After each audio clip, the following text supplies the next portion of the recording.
Radio Kolkata, your daily dose of happiness. পশ্চিমবঙ্গে হাঁস পালনের প্রধান প্রতিবন্ধকতা হল উন্নত জাতের অভাব, প্লেগ ও কলেরার মতো মরক রোগ এবং মুক্ত জলাশয়ের অভাব। এর সমাধানে খামারিদের সরকারিভাবে আধুনিক প্রশিক্ষণ দেওয়া, সময় মতো টিকাদান নিশ্চিত করা এবং খাঁচা বা কৃত্রিম জলাশয় তৈরি করে আধুনিক পদ্ধতিতে চাষ বাড়ানো জরুরি। আজকের তাই রেডিও কলকাতায় চাষবাস অনুষ্ঠানের আলোচিত বিষয় হল পশ্চিমবঙ্গে হাঁস পালনের প্রতিবন্ধকতা ও সমাধান। এ বিষয়ে বলবেন ডক্টর কুণাল বটব্যাল, সহযোগী অধ্যাপক, প্রাণী অণুজীব বিদ্যা বিভাগ, পশ্চিমবঙ্গ প্রাণী ও মৎস্য বিজ্ঞান বিশ্ববিদ্যালয়, মোহনপুর, নদিয়া, বেলগাছিয়া, কলকাতা ৩৭। আর শুনবেন বিশিষ্ট সঙ্গীত শিল্পী পূর্ণচন্দ্র সামন্তের কণ্ঠে এই বিষয়ের উপর লেখা গান, সহযোগী কণ্ঠে পূর্বাশা সামন্ত। সমগ্র অনুষ্ঠানটি প্রযোজনায় থাকছে বিজয়গড় জ্যোতিষ রায় কলেজ। শুনতে থাকুন আজকের অনুষ্ঠান।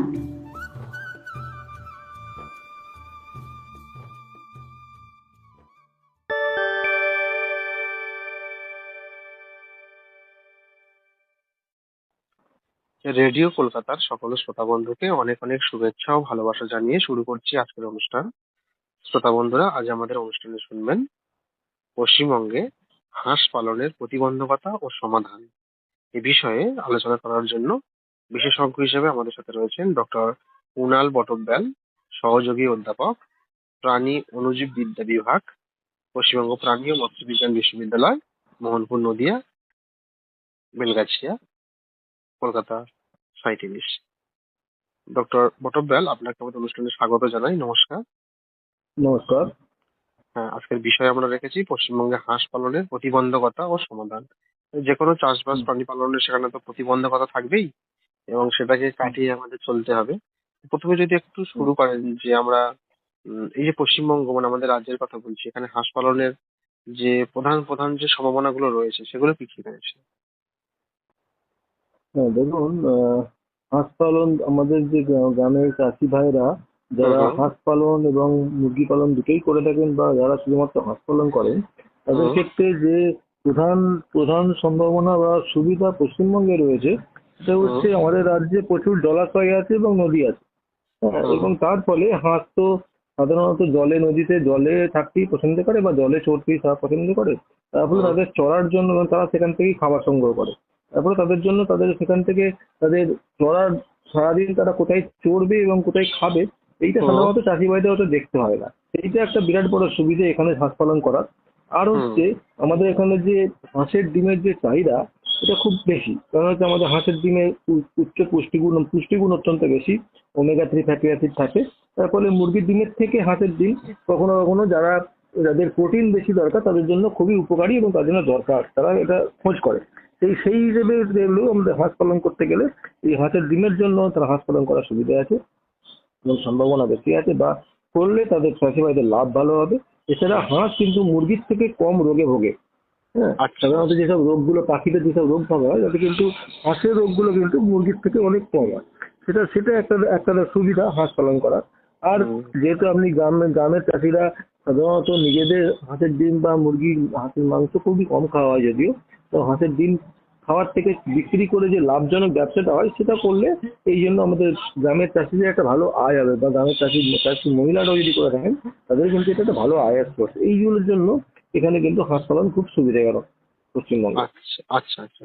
এবং এই যে হাঁস পালনের জন্য যে সমস্ত জাত মানে সেগুলো সব থেকে ভালো হবে এবং আমরা এই যে যে লাভের কথা যেগুলো বললেন সেই লাভগুলো আমরা পাবো, সেগুলো কোন কোন জাত যদি একটু বলেন।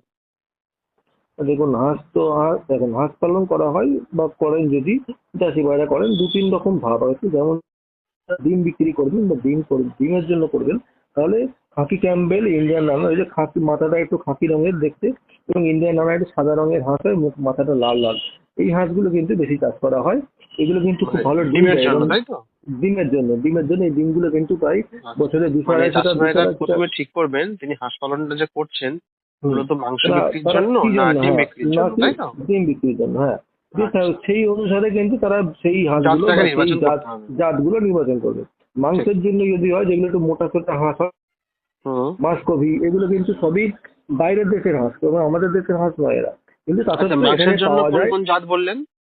পেকিন পেকিন তো আচ্ছা। পয়কার করার জন্য পেকিন আর হুম। মাসকভি, এই যে জাতগুলো আছে এগুলো একটু হুম। মোটা সোটা হয়, হাঁসগুলো ভালো গ্রো হয়, ভালো হুম। মাংস হয়, তাহলে এগুলো মাংসের জন্য বিক্রি হয়, বা বিক্রি করলে লাভ বেশি হয়, এইগুলো হুম। করা যেতে পারে। আর যে হাঁসগুলো আমাদের যে দেশি হাঁস, যেগুলো যেগুলো কালো কালো একটু ছোট ছোট হাঁস হয়, সেই স্থানীয় হাঁসগুলোও যদি কেউ চাষ করেন, তাতেও কিন্তু লাভজনক, কারণ সেই হাঁসগুলোও কিন্তু ভালো বংশবৃদ্ধি করে, এবং আপনার হুম। ডিম মাংস হয়তো এই বিদেশি হাঁসের মতো এত বেশি দেবে না, কিন্তু যতটা সম্ভব স্ট্যান্ডার্ড তাদের প্রোডাকশন হয় বা উৎপন্ন করার ক্ষমতা আছে, সেই জন্য সেই হাঁসগুলো চাষ করলেও কিন্তু ভালোই লাভ হবে।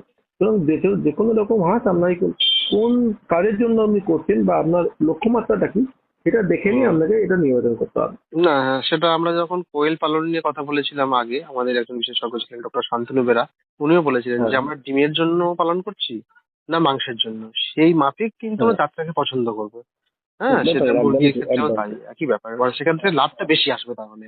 লাভটা বেশি আছে। আচ্ছা। আচ্ছা, অন্যান্য চাষবাসে যেমন ধরুন প্রাণী পালনের ক্ষেত্রে গরু পালন বা মাছ চাষের ক্ষেত্রে যেমন সরকারি সাহায্য পাই, সেক্ষেত্রে হাঁস তো হুম। একটা ছোট্ট প্রাণী, সেক্ষেত্রেও কি সরকারি সাহায্য বা কোনো ভর্তুকি পাওয়ার সুযোগ রয়েছে কৃষক বন্ধুদের? দেখুন, আম, পশ্চিমবঙ্গ সরকারের কিছু স্কিমই আছে, যারা এই বিভিন্ন যদি পশু হসপিটালে যোগাযোগ করে চাষি ভাইয়েরা, তাহলে জানতে পারবে যে হ্যাঁ। কিছু স্কিমই রয়েছে যেখানে হাঁস মুরগি পালনে উৎসাহ দেওয়া হয়। ফার্মারদের আচ্ছা, বাড়ির আচ্ছা। লোকাল ফার্মারদের গরু ফার্মারদের উৎসাহ দেওয়া হয়, হাঁস মুরগির বাচ্চা বিনামূল্যে দেওয়া হয়। কখনো কখনো বাচ্চা চাষবাস ও তারা যদি পালন করে, তা তাদেরকে হুম। কিছু ইনসেনটিভ দেওয়া হয়, যে কতটা বাচ্চা কেরম ভাবে পালন করা হচ্ছে, জন্য কিছু ইনসেনটিভ দেওয়ার স্কিমও আছে। এছাড়া এই সরকারি প্রকল্পের আন্ডারে যদি কেউ বাস করতে চান, সরাসরি সরকারের আন্ডারে বা সরকারি প্রকল্পের আন্ডারে করবেন, সেখানে কিন্তু প্রায় 40% পর্যন্ত ভর্তুকি, মানে হচ্ছে মাঝে বাচ্চা কেনাতে, তার খাবার দাবারের কেনাতে, সবাইতে কিন্তু 40% পর্যন্ত ভর্তুকি পাওয়া যেতে পারে।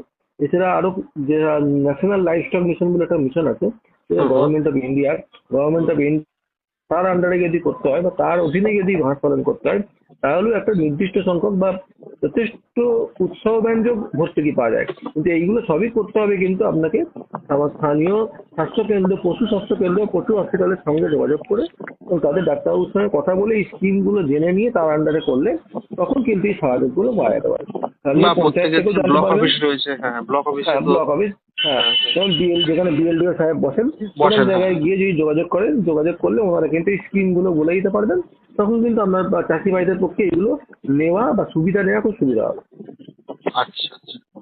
তো আমরা তো জানি যে হাঁস পালন করতে গেলে পুকুর লাগে, কিন্তু সেটা কি বাধ্যতামূলক নাকি আমরা কোনো কিছু একটা চৌবাচ্চা মতন তৈরি করেও চাষ করতে পারি?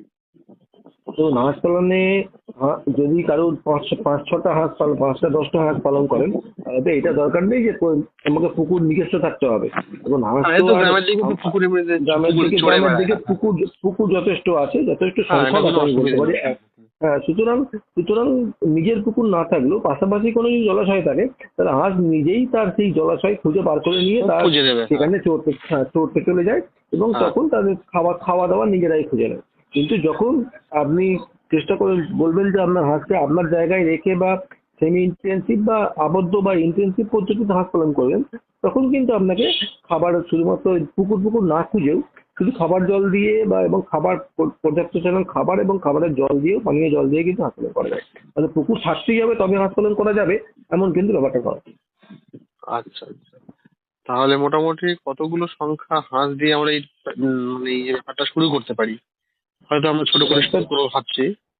হ্যাঁ। একটা ছোট পরিসরে আচ্ছা। কারোর যদি বাড়িতে পাশে জায়গা থাকে, পেছনে যদি হ্যাঁ। ব্যাকইয়ার্ড যাকে বলে, বা উঠান বা বাড়ির পেছনে খামার যদি থাকে, সেখানে যদি হুম। আপনারা এই মানে বা চাষি ভাইরা যদি আবদ্ধ পদ্ধতিতে মানে হচ্ছে যদি একটা জায়গায় হাঁসকে ঘিরে রেখে পালন করতে চেষ্টা করেন, তাহলে ম্যাক্সিমাম যদি আপনারা 100টা হাঁস দিয়ে শুরু করেন বা হাঁসের বাচ্চা দিয়ে শুরু করেন, তাহলেই একটা হ্যাঁ। যথেষ্ট লাভজনক ব্যবসা শুরু করা সম্ভব।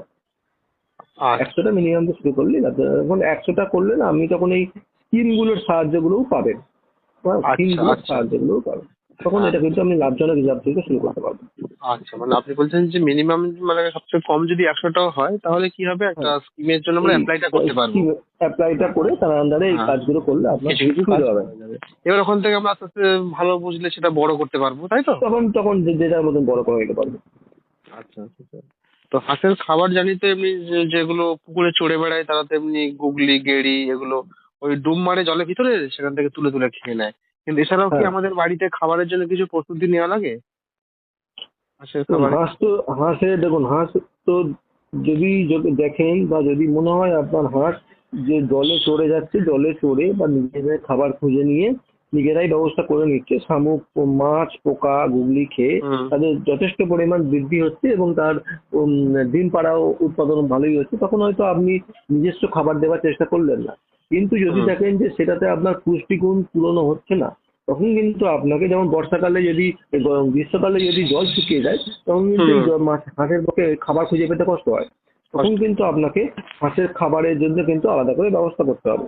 তখন কিন্তু যেমন এর মধ্যে যেমন ধানের গুঁড়ো, ভাঙা ভুট্টা, চালের গুঁড়ো, সয়াবিন, এই সয়াবিন খোল এসব দিয়ে বা ভুট্টা ভাঙা দিয়ে যদি আপনি মিশিয়ে করেন, আর মাছের গুঁড়ো দিয়ে, শুটকি মাছ এগুলো দিয়ে যদি করেন, তাহলে কিন্তু এইগুলো কিন্তু খেলে হাঁসের এই যে যে খাবারের দরকার, যেমন প্রোটিন দরকার, কার্বোহাইড্রেট দরকার, এগুলো কিন্তু সব মোটামুটি পাওয়া যায়। আচ্ছা। এছাড়া প্রাকৃতিক খাবারের এর মধ্যে এছাড়া সবজি, শাক, বাঁধাকপি পাতা, পালং শাক, এগুলোও কিন্তু কখনো কখনো কাঁচাও হাঁস খেতে পারে বা রান্না করে দিলেও হাঁস খেতে পারে।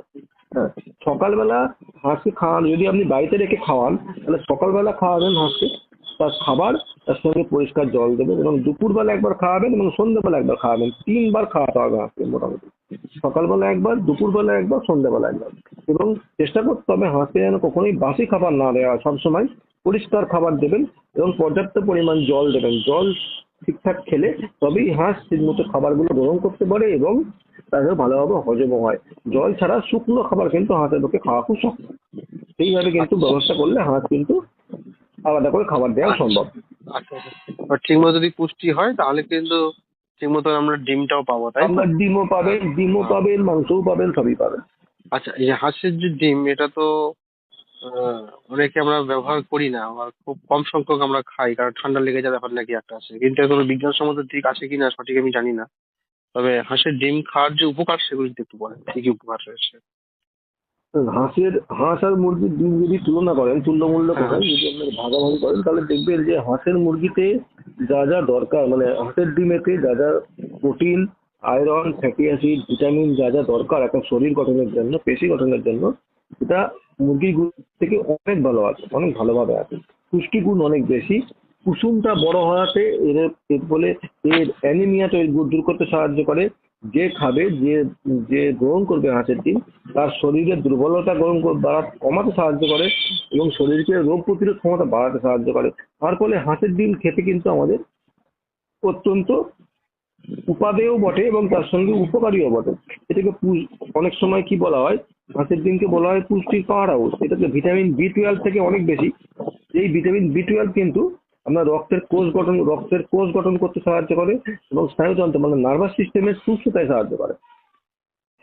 এর থেকে অনেক বেশি ক্যালসিয়াম থাকে, ভিটামিন ডি থাকে, যেটা আপনার হাড়কে, পেশিকে মজবুত করতে সাহায্য করে।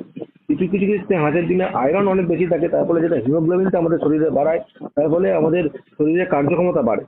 হাঁসের ডিমে ভিটামিন বি কমপ্লেক্স থাকার জন্য মুরগির আমাদের মানুষের ত্বক এবং চুলের উজ্জ্বলতা বেড়ে যায়, চুল সুস্থ থাকে, মানসিক স্বাস্থ্য ভালো থাকে, এটা অনেক ভিটামিন থাকে, খনিজ পদার্থ থাকে, মানসিক স্বাস্থ্য বেঁচে থাকে এবং ওজন মানে এনার্জি অনেক কিছু বেড়ে যায়, ক্লান্তি দূর হয়। এবং একটা জিনিস দেখবেন, যদি খেয়ে নেন তখন আপনার পেট অনেকক্ষণ ভর্তি থাকে।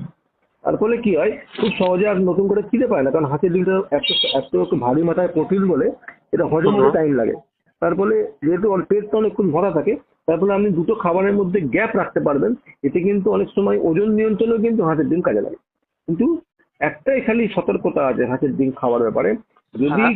কারোর কিডনি বা হার্টের রোগ থাকে সেই ক্ষেত্রে কিন্তু হাঁসের ডিম কতটা খাবেন, সপ্তাহে কতগুলো হাঁসের ডিম খাবেন, সেই ব্যাপারে কিন্তু ভালোভাবে পরামর্শ নিয়ে তবে খেতে হবে, কারণ এতে কোলেস্টেরলের পরিমাণটা বেশি থাকে। খেতে আচ্ছা, হবে না হলে অবশ্যই কিন্তু সেটা পরামর্শ হাঁসের করে নিতে হবে। নিয়ে খেতে হবে, এই একটাই সতর্কতা আছে। এছাড়া কিন্তু হাঁসের ডিমের উপকার মুরগির ডিমের থেকে অনেক গুণ বেশি। আর মাংসের ক্ষেত্রে কেমন কিন্তু উপকার রয়েছে? একটা জিনিস মাথায় রাখবেন, হাঁসের ডিমের ক্ষেত্রে ডিম সেদ্ধ করে খাবেন। সে মুরগির ডিমই হোক হাঁসের ডিমই হোক সেদ্ধ করে খাবেন।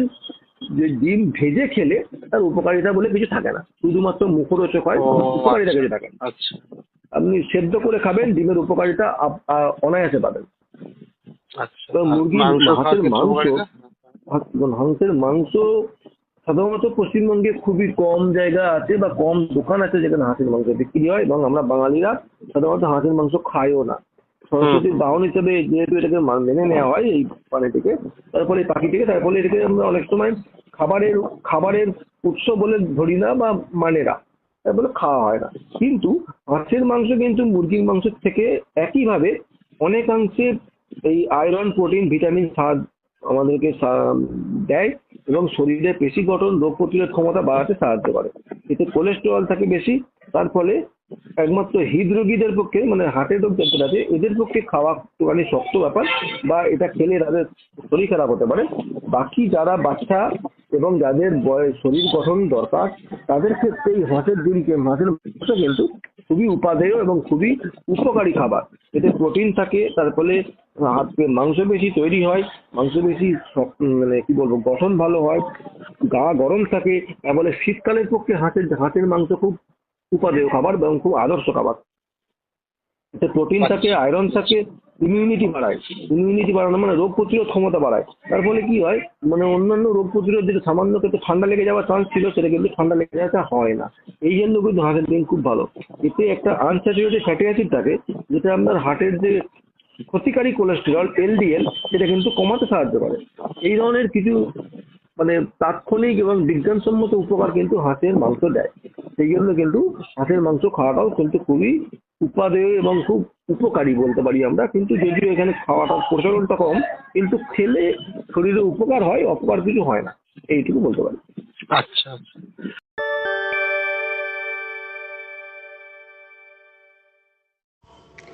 এখন শুনবেন বিশিষ্ট সঙ্গীত শিল্পী পূর্ণচন্দ্র সামন্তের কণ্ঠে এই বিষয়ের উপর লেখা গান, সহযোগী কণ্ঠে পূর্বাশে সামন্ত।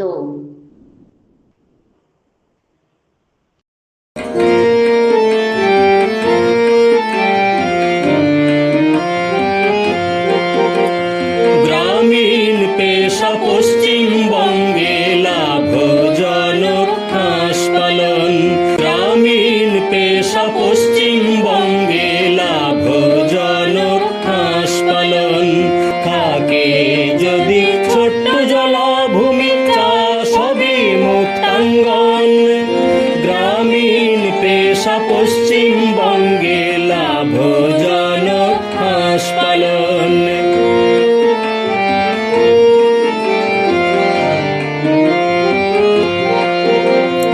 উন্নত জাত যদি না হয় লাভের অঙ্কে পড়ে টান।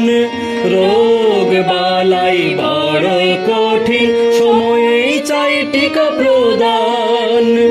উন্নত জাত যদি না হয় লাভের অঙ্কে পড়ে টান।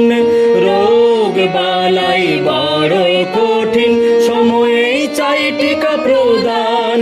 জাত খাকি ক্যাম্বেল বেইজিং হলে ভালো ডিম মাংস উৎপাদন।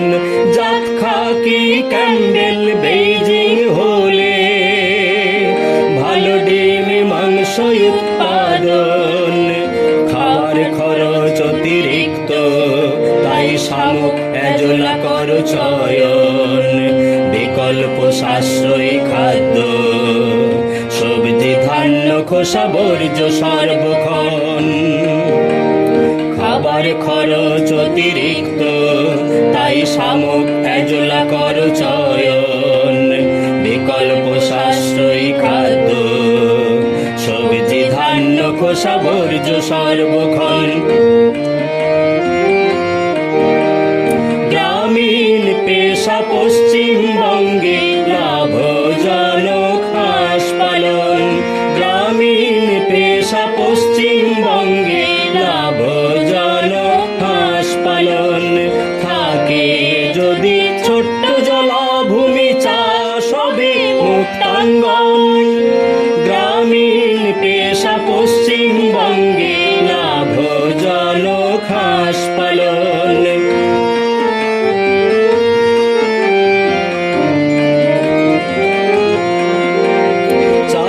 জলাশয় শুকায়, হাঁস বিপন্ন প্লেগ ও কলেরায়। টেকে না মাংস ডিম বাজারে, মুরগির সাথে প্রতিযোগিতায়।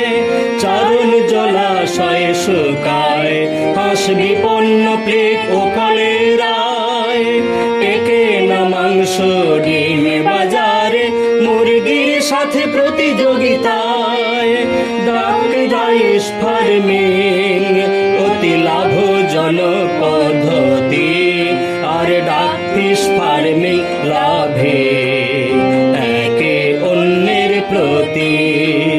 ডাক রাইস ফার্মিং অতি লাভজনক পদ্ধতি, আর ডাক ফিশ ফার্মিং লাভে একে অন্যের প্রতি। সরকারি সহায়তা নিতে হবে, সঠিক প্রশিক্ষণ। হাঁস চাষে মিলবে হিসেব, হলে সঠিক বিপণন। সরকারি সহায়তা নিতে হবে, সঠিক প্রশিক্ষণ। হাঁস চাষে মিলবে হিসেব, হলে সঠিক বিপণন। গ্রামীণ পেশা পশ্চিমবঙ্গে লাভজনক হাঁস পালন। গ্রামীণ পেশা পশ্চিমবঙ্গে লাভজনক হাঁস পালন। থাকে যদি ছোট্ট জলাভূমি, চাষ হবে মুক্তাঙ্গন। গ্রামীণ পেশা পশ্চিমবঙ্গে লাভজনক হাঁস পালন।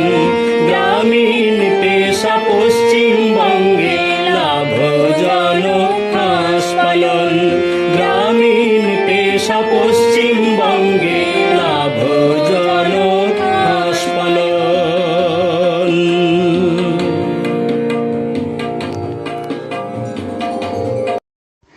এতক্ষণ শুনলেন বিশিষ্ট সঙ্গীত শিল্পী পূর্ণচন্দ্র সামন্তের কণ্ঠে এই বিষয়ের উপর লেখা গান। সহযোগী কণ্ঠে পূর্বাশা সামন্ত।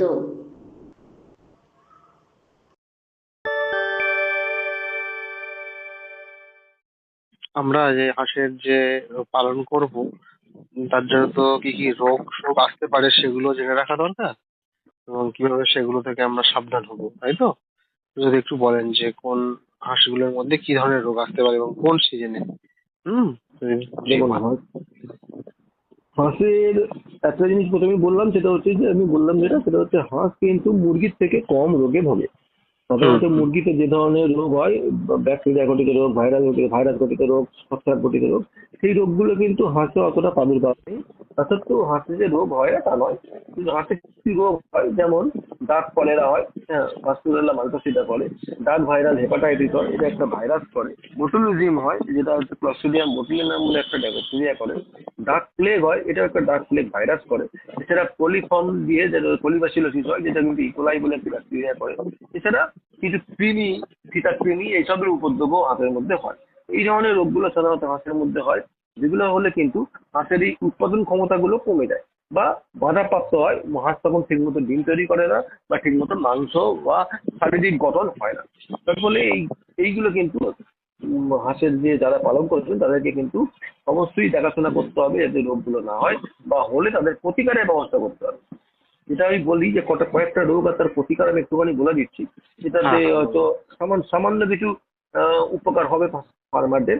কিন্তু যদি সেখানে যখন হবে, সেখানে কিন্তু নিকটবর্তী স্বাস্থ্য কেন্দ্রের সঙ্গে কথা বলে তাদেরকে ট্রিটমেন্ট করা সম্ভব। যেমন একটা একটা করে বলছি আমি। যেমন ডাক প্লেগ, এটা একটা ভাইরাস ঘটিত রোগ। এবং ভাইরাস ঘটিত রোগ মানে আমরা জানি যেটা, যে ভাইরাস চিকিৎসা করা যায় না।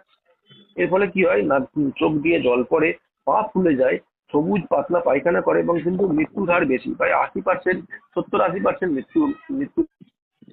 ফলে কিন্তু এর চিকিৎসা করতে গেলে কিন্তু নির্দিষ্ট কোনো চিকিৎসা নেই। আক্রান্ত হাঁস যদি হয়ে থাকে তাহলে আপনি বুঝতে পারবেন যখন, তাহলে কিন্তু আলাদা করে দিতে হবে যাতে সেই হাঁস থেকে অন্য হাঁসের সংক্রমণ না ছড়িয়ে যায়। এবং তাদেরকে কিন্তু ট্রিটমেন্ট করার জন্য কোনো যেহেতু ব্যবস্থা নেই, সেই জন্য যে হাঁসগুলো সুস্থ আছে সেই হাঁসগুলোকে আপনাকে ভ্যাকসিন দিতে হবে। ভ্যাকসিন পাওয়া যায়, সেটা কিন্তু স্বাস্থ্য কেন্দ্রের সঙ্গে যোগাযোগ করলে তারা কিন্তু ভ্যাকসিনের ব্যবস্থা করে দেয়। 15 থেকে 17 দিনের মাথায় একটা ডোজ দিতে হবে, 6 উইকের মাথায়, মানে 6 সপ্তাহের মাথায়। বাচ্চার ক্ষেত্রে 0.5 মিলিলিটার একটা ভ্যাকসিন, এবং বড় হাঁসের জন্য 1 মিলিলিটার একটা ভ্যাকসিন, এইভাবে দিতে হবে প্রত্যেকটা হাঁসকে, যাতে বাকি হাঁসগুলোর এই রোগগুলো আর না হয়। এইভাবে কিন্তু ডাক প্লেগকে আটকানো সম্ভব। এরপর যদি আমি বলি ডাক কলেরার কথা, এটা একটা ব্যাকটেরিয়া ঘটিত রোগ। আগেই বললাম, পাস্তুরেলা মাল্টোসিডা নামে একটি ব্যাকটেরিয়ার পরে। এটা কিন্তু যেহেতু কলেরা, মানে বুঝতেই পারছেন, এটা জল থেকে রোগটা আসে। জল থেকে রোগটা আসে, জলে নোংরা থাকলে বা জলে ব্যাকটেরিয়া থাকলে জলে সংক্রমণ হয়। ব্যাকটেরিয়ার জন্য ঢুকে গেলে তার জন্য পাতলা পায়খানা হবে, শ্বাসকষ্ট হয়, রোগ জ্বর হয়, এবং মারা যায়, হাঁস মারা যায়। কিন্তু এক্ষেত্রে কিন্তু যেহেতু মারা যায় হাঁস, তো আপনি বুঝতেই পারবেন যে আপনার ফার্মারদের লস হচ্ছে ভালোই। তখন কিন্তু এই হাঁসগুলোকে কিন্তু সেই একইভাবে, যে আক্রান্ত হাঁসগুলো যাদের পাতলা পায়খানা হচ্ছে তাদেরকে সরিয়ে নিতে হবে, আলাদা করে দিতে হবে। এটা ব্যাকটেরিয়া ঘটিত রোগ, এটা ট্রিটমেন্ট করা সম্ভব, মানে চিকিৎসা আছে। তো সালফার ড্রাগ দিতে হবে বা অ্যান্টিবায়োটিক খাওয়াতে হবে। এগুলো কিন্তু সপ্তাহে 7 ডাক্তারবাবুর সঙ্গে কথা বলে এরিথ্রোমাইসিন বা সালফার কুইনোলোক্সানিন এই ধরনের ড্রাগ ইউজ করতে হবে, এবং খাবার জলের সঙ্গে খাওয়াতে হবে, এবং 7 দিন ধরে খাওয়াতে হবে। তাহলে কিন্তু এই রোগগুলো কিন্তু সারানো সম্ভব, যদি বিরাটভাবে প্রাদুর্ভাব না হয়ে থাকে। যদি প্রচুর প্রাদুর্ভাব হয়ে থাকে তখন কিন্তু এই রোগগুলোকে আটকানো বা এই রোগের করতে কিন্তু মৃত্যু হওয়া সম্ভব। যদি কোনো যদি ফার্মার যারা হাঁস নিয়ে যারা পালন করবেন, তারা কিন্তু চেষ্টা করবেন যেন ভ্যাকসিনটা দিয়ে দেবেন, তাহলে কিন্তু রোগটা কম হবে। ভ্যাকসিন কিন্তু 4 থেকে 5 সপ্তাহে প্রথম ডোজ, এবং 18 থেকে 20 সপ্তাহ বয়সের সেকেন্ড ডোজ, এই ডোজগুলো দিয়ে দিলে কিন্তু এই রোগের প্রাদুর্ভাবটা কমে যায়। এছাড়া আবার আমি একটা রোগের কথা বলবো, কোলিব্যাসিলোসিস। এটা কিন্তু ইকোলাই দিয়ে হয়, ইস্টেরিসিয়া কোলাই। এটা কিন্তু সব জায়গায় পাওয়া যায় ব্যাকটেরিয়া, ভালো হিসেবে থাকে পেটের মধ্যে, কখনো কখনো আবার গিয়ে রোগ তৈরি করে। হ্যাঁ, আসে, ব্যাকটেরিয়াটা আসে। এর ফলে বাচ্চারা বেশি আক্রান্ত হয়, এবং বড় হাঁসেরও পায়খানা হয়। সাদা রঙের সাদা পাতলা পায়খানা করবে, পেট ফুলে যাবে, উদরময় হবে, ওজন কমে যাবে, এবং মৃত্যু হবে। কোনো কোনো ক্ষেত্রে মৃত্যু হবে। এর ক্ষেত্রেও কিন্তু আপনাকে কিন্তু অ্যান্টিবায়োটিক দিয়ে খাইয়ে ট্রিটমেন্ট করতে হবে, এবং ভেটেরিনারি ডাক্তারের পরামর্শ নিয়ে তবেই ট্রিটমেন্টটা করা উচিত। নিজেরা ইচ্ছা মতো দোকানে বলে যে আমার হাঁসের পাতলা পায়খানা হচ্ছে, ওষুধ দাও, এরকম বলে ওষুধ নিয়ে আসাটা না আসাই ভালো। কোনো ডাক্তারবাবুর সঙ্গে কথা বলে বা তাকে দেখিয়ে নিয়ে ওষুধ খাওয়ালে, মিনিমাম 7 দিন বা 10 দিনের ট্রিটমেন্ট করলে এই রোগগুলো কিন্তু আটকানো সম্ভব। সেটা একটা রোগ আছে, সেটা হচ্ছে হাঁসের বোটুলিজম। এটা হচ্ছে যে ক্লস্ট্রিডিয়াম বোটুলিনাম মানে এক ধরনের ব্যাকটেরিয়া দ্বারা হয়। এখানে কি হয়, কিছু কিছু জায়গায় দেখবেন হাঁস কোনোদিন খুব পচা খাবার খেয়ে নিয়ে, পচা যদি কোনো পুরোনো খাবার হয় খেতে যায়, সেই ধরনের খাবার খেলে এই রোগটা হয়। অথবা কোনো গ্রামে যদি কোনো কি বলবো, কোনো বদ্ধ জলাশয় থাকে, যে জলাশয়ের জল নড়াচড়া করে না, বা যে জলাশয়ে লোকজন ব্যবহার করে না, ওপরে কোথাও শ্যাওলার স্তর পড়ে গেছে, এই ধরনের জলাশয়ে যদি হাঁস নেমে পড়ে খাবারের জন্য, খাবার খুঁজতে গিয়ে, তখন কিন্তু এইসব জলাশয়ে এই ব্যাকটেরিয়াটা জন্মায়। এই ধরনের আবদ্ধ জায়গায় ব্যাকটেরিয়াটা জন্মায়, এবং তার থেকে কিন্তু এই হাঁসগুলো রোগগ্রস্ত হয়ে ওঠে। এটা কিন্তু টক্সিকোসিস, মানে এটা হচ্ছে ব্যাকটেরিয়া দ্বারা ডাইরেক্ট, মানে সরাসরি ক্ষতি বা মৃত্যু করে না। এই ব্যাকটেরিয়াটা কিন্তু এক ধরনের টক্সিন তৈরি করে, বোটুলিনাম টক্সিন বলে। এই টক্সিনটা কিন্তু ক্ষতি করে। তার ফলে কি হয়, ওদের ঝিমুনি আসে, পক্ষাঘাত হয়, মানে হাত পা প্যারালাইসিস হয়ে যায়, ঘাড় নাড়াতে পারে না, পায়ের ডানা নাড়াতে পারে না, ঘাড়টা বেঁকে যায়, এবং খুব সহজেই মারা যায়। যেহেতু টক্সিন হয়, টক্সিনের যে বিষক্রিয়া হয়, তাহলে সহজেই হাঁস মারা যায়। এই জন্য কিন্তু আপনি কিছু বোঝার আগেই দেখবেন হাঁস হঠাৎ মারা গেল, ঘাড় উল্টে যাবে, গিয়ে মারা যাবে। সেই জন্য কিন্তু দেখতে হবে, নজর রাখতে হবে যেন হাঁস এই পচা খাবার না খায়, এবং কোনো এই ধরনের আবদ্ধ জলাশয়ে না নেমে পড়ে। চাষি কি হাঁস তো চেষ্টাই করে জল দেখলেই জলে নেমে পড়ে, কিন্তু সেই জল যেন পরিষ্কার পুকুর হয়, বা কোনো ব্যবহার করা নরম পুকুর হয়, যে পুকুরে এই ধরনের কোনো রোগ থাকতে পারবে না, এই ধরনের পুকুর হয়, এখানে নামলে কিন্তু জলে কিন্তু হয় না। কিন্তু অন্য ক্ষেত্রে কিন্তু এই জল থেকে কিন্তু রোগটা আসে।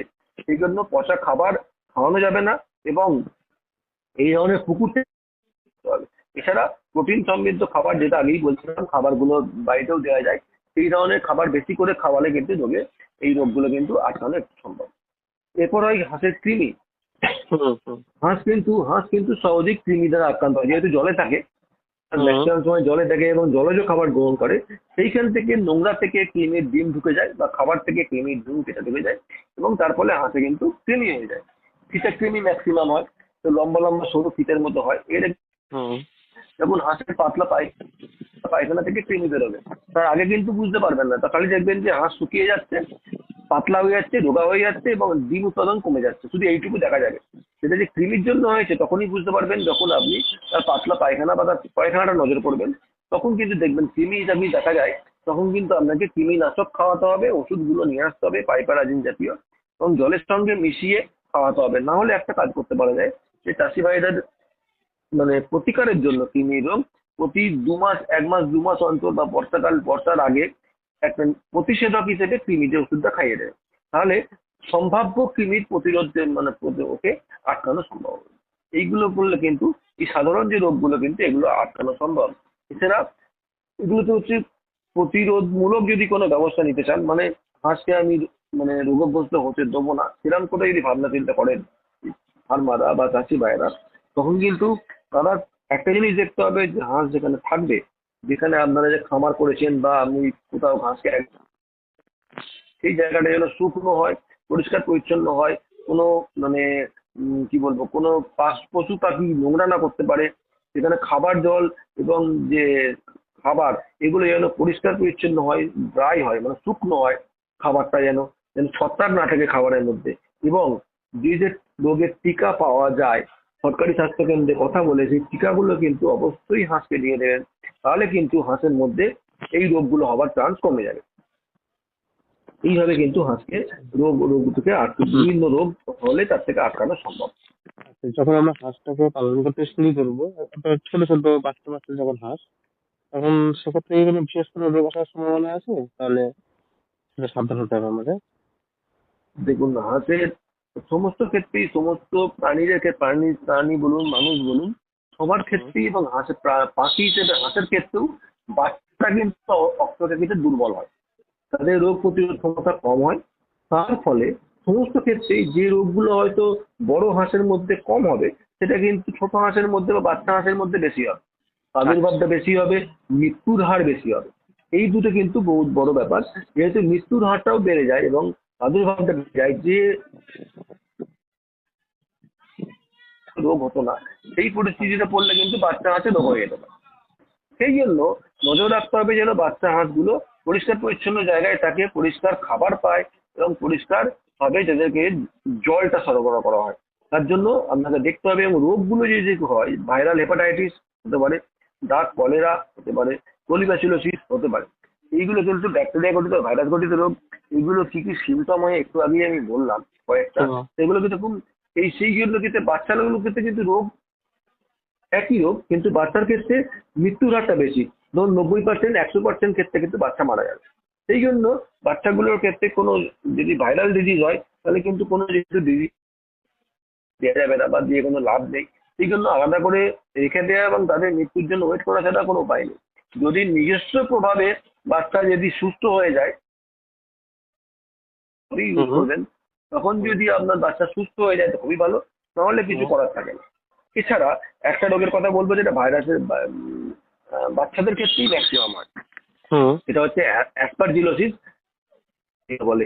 এটা বাচ্চা যখন ছোট থাকে, তখন বাচ্চার খাবার থেকে যদি ভেজা খাবার বা ছত্রাক দ্বারা আক্রান্ত খাবার যদি বাচ্চা খেয়ে নেয়, তখন কিন্তু এই রোগটা হয়। এটা কিন্তু একটা রেসপিরেটরি ডিজিজ, মানে হচ্ছে শ্বাসকষ্ট দেখা যাবে, শ্বাসকষ্ট দেখা যাবে, বাচ্চা ঠিকমতো শ্বাস নিতে পারবে না, চোখ দিয়ে মুখ দিয়ে জল পড়বে, এবং বাচ্চাটা হাঁপিয়ে যাবে এবং মারা যেতে পারে, এবং তারপরে মারা যাবে। এটা কিন্তু মৃত্যুর হার কিন্তু প্রায় 100%, 100% মৃত্যুর হার। সেই জন্য পরিবেশটাকে পরিষ্কার রাখার চেষ্টা করতে হবে। খাবার দাবার যেন বাচ্চা কোনোভাবেই কোনো ভিজে খাবার না খায় নজর রাখতে হবে, এবং বাঁচাবার জন্য বা ওষুধ হিসেবে কপার সালফেট জাতীয় জিনিসকে কি বলবো, রাসায়নিককে জলের সঙ্গে মিশিয়ে দিতে হবে, মিশিয়ে তা খাওয়ালে এই যে রোগটা অনেকাংশে আটকানো সম্ভব।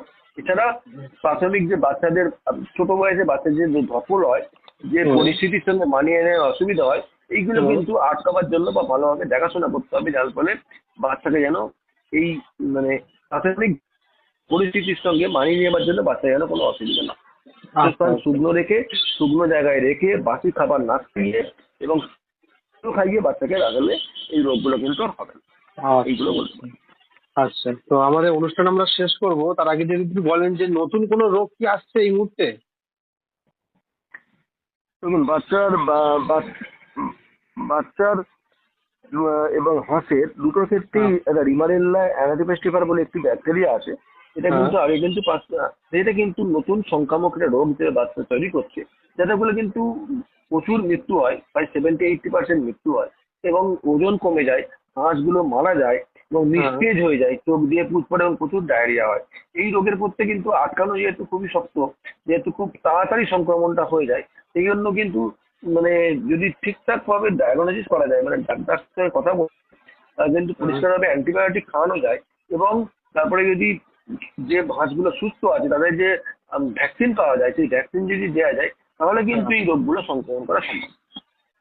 আচ্ছা আচ্ছা, আর কোনো রোগ আসবার আগে আমরা সেখানে লক্ষণ দেখে বুঝতে পারবো তো, মানে হাঁসকে দেখলে? একদম ডায়রিয়া তো প্রথমেই হবে, নিস্তেজ হয়ে যাবে, সেটা দেখেই বোঝা যাবে রোগ হচ্ছে কি হচ্ছে না, তখন কিন্তু এই ট্রিটমেন্ট গুলো করা শুরু করে দিতে হবে। আচ্ছা আচ্ছা আচ্ছা আচ্ছা, তাহলে আমি এতক্ষণ আজ যে আলোচনা আমরা শুনলাম সেখানে আমরা বুঝতে পারলাম যে সাধারণভাবে যে হাঁসের যে রোগ প্রতিরোধ করতে গেলে তার জন্য আমাদের কিছু করণীয় রয়েছে, তাই তো? কিভাবে আমরা সেই রোগগুলোকে আটকাতে পারবো, যেগুলো আমরা শুনলাম, যেগুলো সমস্যাগুলো হতে পারে, এবার সেগুলো কিভাবে আমরা আটকাবো, যে প্রতিবন্ধকতাগুলো রয়েছে, যদি একটু আমাদেরকে আলোচনা করেন সংক্ষেপে। দেখুন, সাধারণভাবে হাঁসের রোগ কিন্তু বললাম যদি একটু কম হয়, তা সত্ত্বেও যদি রোগ হয় তখন কিন্তু আপনার প্রথম কাজ হচ্ছে সেই আলাদা, সেই হাঁসগুলোকে আলাদা করে দেওয়া, যেগুলো রোগগ্রস্ত আলাদা করে দেওয়া নাম্বার প্রথম। ভেটেরিনারি ডাক্তারবাবু ডেকে নিয়েছে, তার সঙ্গে পরামর্শ নেওয়া 2 নম্বর। 3 নম্বর হচ্ছে যে যদি রোগগ্রস্ত হাঁস মারা যায় তাহলে তাকে মাটিতে পুঁতে ফেলা বা পুড়িয়ে ফেলা, 3 নম্বর। এটা গেল যাতে না ছড়াতে পারে। এছাড়া এবারে কি হবে, যা করতে হবে সেটা হচ্ছে যে হাঁসগুলো সুস্থ আছে তাদের জন্য টিকাকরণ করতে হবে, তাদেরকে পরিষ্কার জল পান করাতে হবে, পরিষ্কার খাবার দিতে হবে এবং থাকার জায়গাটা যেন শুকনো থাকে এবং পরিষ্কার থাকে দেখতে হবে। এইগুলো করলেই কিন্তু রোগগুলো অনেকাংশেই আটকে যাবে, তখন কিন্তু আপনার রোগ অনেক অনেক কমে যাবে, তখন কিন্তু আপনার রোগ নিয়ে অত চিন্তা করতে হবে। আচ্ছা আচ্ছা, তাহলে এবারে যদি একটু বলেন যে পশ্চিমবঙ্গে হাঁস পালনে কি কি চ্যালেঞ্জ বা প্রতিবন্ধকতা আছে এবং তাদের সমাধান কি কি করা যেতে পারে, কিভাবে সেটা সম্ভব? আচ্ছা, আমি আর কতক্ষণ বলতে পারবো? তাহলে আমি মোটামুটি ধরুন যে আরো আপনি সংক্ষেপে আরো 5-10 মিনিট বলা যেতে পারে। আচ্ছা, হাঁস পালন কিন্তু পশ্চিমবঙ্গে কিন্তু খুব লাভজনক ব্যবসা। আমি বলছিলাম যেহেতু হাঁস মুরগি, হাঁসের ডিম, হাঁসের মাংসের চাহিদা অনেক বেশি, তাতে আমাদের মানে যারা খাবে বা তাদের উপকার অনেক বেশি মুরগির থেকে, চাষ করার জন্য খুবই সুবিধাজনক। কিন্তু যে প্রতিবন্ধকতা বা চ্যালেঞ্জ আমাদের হাতে আছে বা সামনে আছে, সেটা হচ্ছে যে বাজারে ঠিকঠাক জাতের এই সুস্থ হাগি ক্যাম্বেল বলুন বা ইন্ডিয়ান রানার বলুন, এই ধরনের বাচ্চা পাওয়া যায় না। কারণ যারাই চাষ করে এই খাঁটি কোয়ালিটির বাচ্চা যদি না পান তাহলে কিন্তু আপনার পরবর্তীকালে অসুবিধা হবে। এটা হচ্ছে নাম্বার 1 প্রবলেম। উন্নত জাতের বাচ্চা পাওয়া যায় না। নাম্বার 2 হচ্ছে যে সুষম খাবার, হাঁসের যে সুষম খাবার যেটা বলছিলাম আমি, কার্বোহাইড্রেট প্রোটিন ফ্যাট মিশিয়ে খাওয়ানো, সেইটা যদি সুষম খাবার যদি বাজার থেকে কিনতে পাওয়া যায়, সেই খাবারে কিন্তু অনেক টাকা দাম এবং তারা ঠিক মতো পাওয়াও যায়। তার ফলে কিন্তু এটা একটা কিন্তু প্রবলেম, যেটা হচ্ছে আমাদের খাদ্যের ব্যবস্থাটা করাটা খুব শক্ত হয়ে যাবে। এটা হচ্ছে 2 নম্বর চ্যালেঞ্জ। 3 নম্বর হচ্ছে পরিকাঠামো যদি ঠিকঠাক না হয়, যদি আপনার ঠিকঠাক জায়গাতে উঁচু জায়গা, পরিষ্কার শুকনো জায়গা না থাকে, সেখানে যদি আপনি না রাখতে পারেন হাঁসকে, যদি পরিষ্কার পরিচ্ছন্ন উঁচু ঘর, মানে মাটিটা সাধারণত উঁচু, মেঝেটা উঁচুতে হবে ঘর, এবং সেখানে যদি পরিষ্কার জল এবং খাবারের ব্যবস্থা করে না রাখতে পারেন, তাহলে কিন্তু তার জন্য কিন্তু যথেষ্ট অর্থ আপনার না থাকে, তাহলে কিন্তু এই পরিকাঠামো গঠন কিন্তু একটা বড় চ্যালেঞ্জ পশ্চিমবঙ্গে হাঁস চাষের। এরপর আসবে হাঁসের রোগ। হাঁসের যেহেতু রোগ কম হয়, কিন্তু যে কটা রোগ হয় তাতে কিন্তু হঠাৎ মৃত্যু হয়।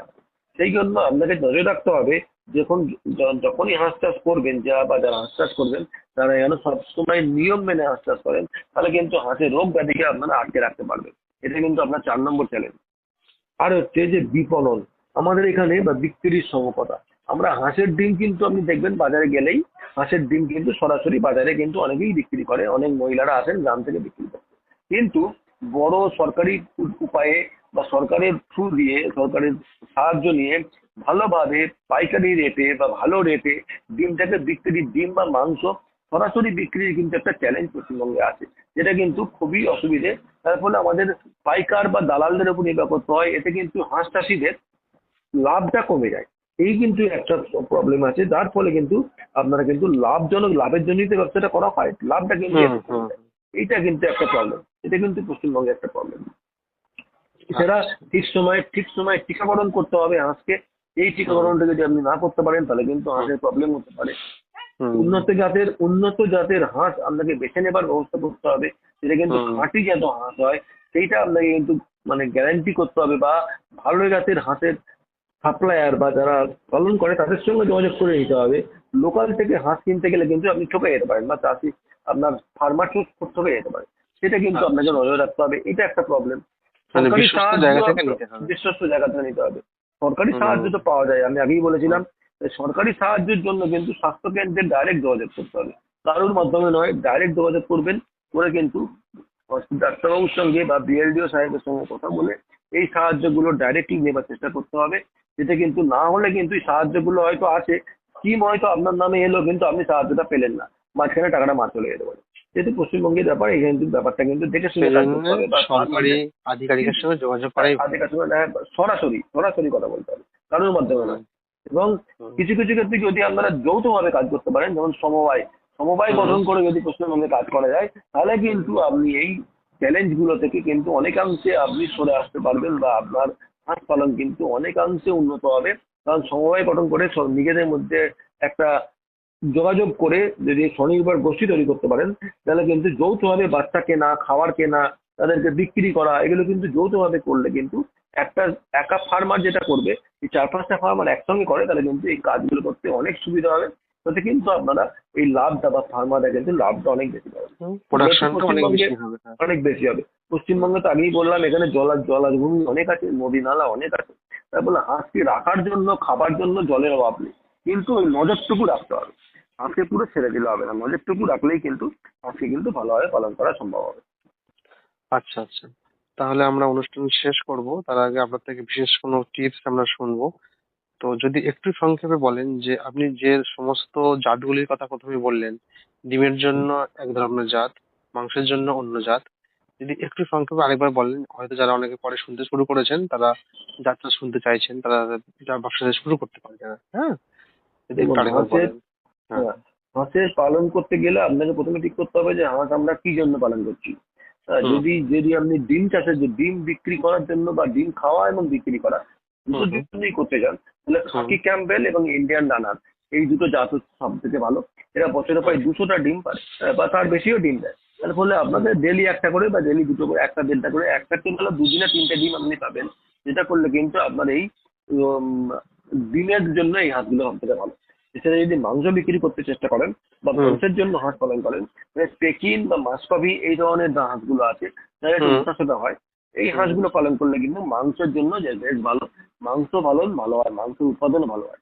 এছাড়া দেশি হাঁসকেও হেলাফেলা করলে হবে না। যে ছোট ছোট কালো দেশি হাঁসগুলো পাওয়া যায়, কেউ যদি সেইগুলোও পালন করতে চান, সেগুলোও কিন্তু যথেষ্ট ভালো সংখ্যক ডিম দেয় এবং যথেষ্ট ভালো মাংস তৈরি করে, এবং সেই মাংসও কিন্তু যথেষ্ট সুস্বাদু হয়। সেই জন্য এইভাবে কিন্তু আপনাকে দেখে শুনে হাঁস পালন করতে হবে, বা বীজ বা জাত নির্বাচন করতে হবে আপনি কি করতে চাইছেন ভেবে। তাহলে আপনার কিন্তু ভবিষ্যতে তার থেকে উপকারটা বা লাভটা ভালো পাবেন। আর যে টিপসের কথা বলবো আপনাকে, বিশেষ কথা সেটা হচ্ছে, যাদের কাছে পুকুর আছে, যেসব ফার্মার বা যারা পুকুরের সঙ্গে যোগাযোগটা বেশি আছে, তারা কিন্তু শুধু হাঁস চাষ করবেন না, হাঁসের সঙ্গে মাছও চাষ করুন। এতে কি হয়, হাঁস আর মাছ একসঙ্গে চাষ করলে যে পুকুরে হাঁস চড়ে, সেই পুকুরের মধ্যেই হাঁস তার পাতলা পায়খানাটা করে। এই বর্জ্য পদার্থটা কিন্তু মাছের খাবার হিসেবে কাজ করে। এটা কিন্তু এক জায়গায় লাভ দেয়, ফার্মারকে লাভ দেয়। মাছের জন্য একটা আলাদা করে খাবার আর সাহায্য করতে হয় না, ওই হাঁসের পায়খানাটাই কিন্তু মাছের খাবার হিসেবে কাজ করে। খাবারের পরিমাণটা কম দিলেও চলে যায়। চলে যায়, এটা ইন্টিগ্রেটেড ফার্মিং বলে। একসঙ্গে করলে কিন্তু এই লাভটা পাওয়া যায়। এছাড়া আহ, ভালো জাতের হাঁস নেবার জন্য বা হাঁসের ছানা নেবার জন্য সরকারি স্বাস্থ্য কেন্দ্রে একমাত্র যোগাযোগ করবেন, বা যেগুলো ব্রিডিং ফার্ম সরকারের আন্ডারে হাঁসের ব্রিডিং ফার্ম আছে, যেমন কল্যাণীতে আমাদের পশ্চিমবঙ্গে কল্যাণীতে আছে, এই ধরনের খামারের সঙ্গে যোগাযোগ করবেন বা করা উচিত। করে কিন্তু সরকারি স্ট্যাম্প মারা হাঁসের বাচ্চা বা হাঁস নেওয়া উচিত। বা তার ফলে কিন্তু আপনার কি হবে, আপনাকে কিন্তু জাত নিয়ে চিন্তা করতে হবে না, তার ভ্যাকসিন নিয়ে চিন্তা করতে হবে না। আপনি কিন্তু সহজেই উন্নত জাতের হাঁস পালন করতে পারবেন, তাদেরকে রাখতে পারবেন, এবং তার থেকে প্রচুর পরিমাণ ডিম এবং মাংস পেয়ে আপনার লাভ হবে। এই কটা কথা আমি কিন্তু বলবো, যেটা করলে কিন্তু হাঁস চাষ নিয়ে আপনাকে পশ্চিমবঙ্গের যে প্রতিবন্ধকতাগুলো আছে সেগুলো কিন্তু সহজেই আপনি অতিক্রম করতে পারবেন। আচ্ছা, তাহলে কি আর বিশেষ কিছু বলবেন এই বিষয়ে, নাহলে আমরা অনুষ্ঠান শেষ করতে পারি? বিশেষ কোনো টিপস বললাম, খালি যেটা আমি বললাম এইটাই আমি বলছি যে আপনি কিন্তু যে চাষি আপনি চাষ করবে, তার যদি জায়গা সাফিসিয়েন্ট থাকে, তাহলে কিন্তু তাকে সে যেন অন্তত 100টা হাঁস নিয়ে চাষ করতে এসে পারে। তাহলে আমি প্রথম কথা হচ্ছে সরকারি স্কিমের সাহায্য পাবেন, নাম্বার 1। নাম্বার 2 হচ্ছেন সরকারি স্কিমের আন্ডার করলে ডাক্তারবাবুর সাহায্য পাবেন, স্বাস্থ্যকেন্দ্র থেকে হেল্প পাবেন, তারা অভিজ্ঞ চিকিৎসকরা আপনাকে পরামর্শ দিতে পারবে। আপনি দরকার হয় তাদের থেকে আপনি ওষুধটাও পাবেন, ভ্যাকসিনটাও জোগাড় করতে পারবেন। এবং এই যেটা বললাম, এইগুলো করলে কি হবে, আপনার হাঁস বা মুরগি পালনে হাঁসগুলো কিন্তু ছোট থেকেই একটা নির্দিষ্ট সুবিধাতে বা নির্দিষ্ট নিয়মে বৈজ্ঞানিক উপায়ে কিন্তু বেড়ে উঠবে। তার ফলে কিন্তু তার উৎপাদন ক্ষমতা বাড়বে, তার হাঁসের রোগ প্রতিরোধ ক্ষমতা বাড়বে, রোগ কম হবে, হাঁসের ডিম উৎপাদন বাড়বে, হাঁসের মাংস উৎপাদন বাড়বে। তার ফলে কিন্তু পশ্চিমবঙ্গের ফার্মারদের কিন্তু হাঁস পালনে কিন্তু যথেষ্ট লাভ হবে, এইটুকু আমি বলতে পারি। আচ্ছা আচ্ছা, তাহলে শ্রোতা বন্ধুরা, আমরা এতক্ষণ শুনছিলাম পশ্চিমবঙ্গে হাঁস পালনের প্রতিবন্ধকতা ও সমাধান, এ বিষয়ে আলোচনা করছিলেন ডক্টর কুণাল বটব্যাল, সহযোগী অধ্যাপক, প্রাণী অণুজীব বিদ্যা বিভাগ, পশ্চিমবঙ্গ প্রাণী ও মৎস্য বিজ্ঞান বিশ্ববিদ্যালয়, মহলপুর, নদিয়া, বেলগাছিয়া। ডক্টর বটব্যাল, আপনাকে অনেক অনেক ধন্যবাদ এতক্ষণ আমাদের সাথে থাকার জন্য, এত মূল্যবান সময় আমাদের সঙ্গে শেয়ার করার জন্য। নমস্কার। নমস্কার, ধন্যবাদ।